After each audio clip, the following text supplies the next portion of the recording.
J'ai fait une rencontre super intéressante pendant qu'on était donc dans la petite soirée d'Édimbourg. Il y a une personne qui nous a accostés, qui nous entendait parler français. Son nom, c'est Isabelle Matt, post-doctorante anthropologue, en fait, à l'Université d'Ottawa. Elle est ici en Écosse pour les 6 prochains mois. Elle étudie les petites sociétés, en fait, l'incidence du catholicisme sur les petites sociétés, comme justement l'Irlande et le Québec. Et puis là, elle s'intéresse au cas de l'Écosse. Je vais vous la présenter. Isabelle, présente-moi un peu ton projet, s'il te plaît. Oui. Mon projet, en fait, à l'heure actuelle, mon projet il est il est émergent, mon projet de postdoctorat. Comme je t'ai dit tout à l'heure, j'ai travaillé sur déjà l'Irlande et le Québec en comparaison, deux petites sociétés qui ont beaucoup de points en commun au niveau historique, au niveau religieux.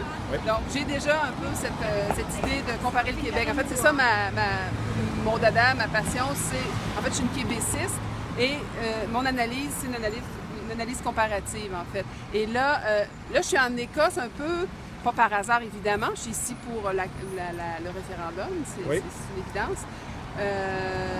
J'ai bifurqué parce que mon projet de postdoctorat, je vais travailler sur la Finlande principalement. Sauf que là, comme je suis juste en train de commencer, c'est très possible que j'intègre l'Écosse parce que là, je trouve que c'est trop important ce qui se passe et il y a trop de similarités avec la campagne du oui au Québec et la campagne du non au Québec en 1995. Donc, comme je suis ici, j'ai décidé de rester assez longtemps aussi pour pouvoir essayer de saisir un peu les après, quel que soit le résultat d'ailleurs. C'est très serré, là, donc on ne sait pas trop ce qui va arriver, mais très possible que je travaille éventuellement plus sur l'Écosse que ce que je pensais initialement. Parce que c'est ça, la campagne du non est en train d'utiliser les mêmes arguments juste avant le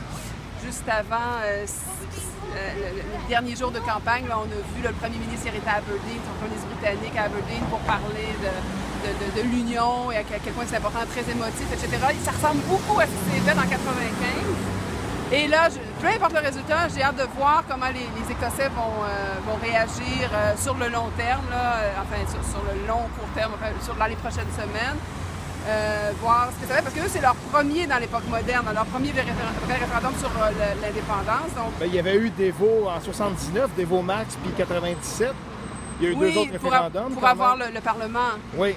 Oui, mais donc c'est pas exactement, je veux dire, c'est pas sur l'indépendance, c'est pas des référendums pour avoir un pays, quoi.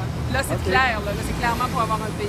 La question est claire, la question est claire, contrairement au Québec en 95, exactement. Oui, c'est très, très clair. Ouais. Merci beaucoup, Isabelle. Ben, c'est moi qui te remercie.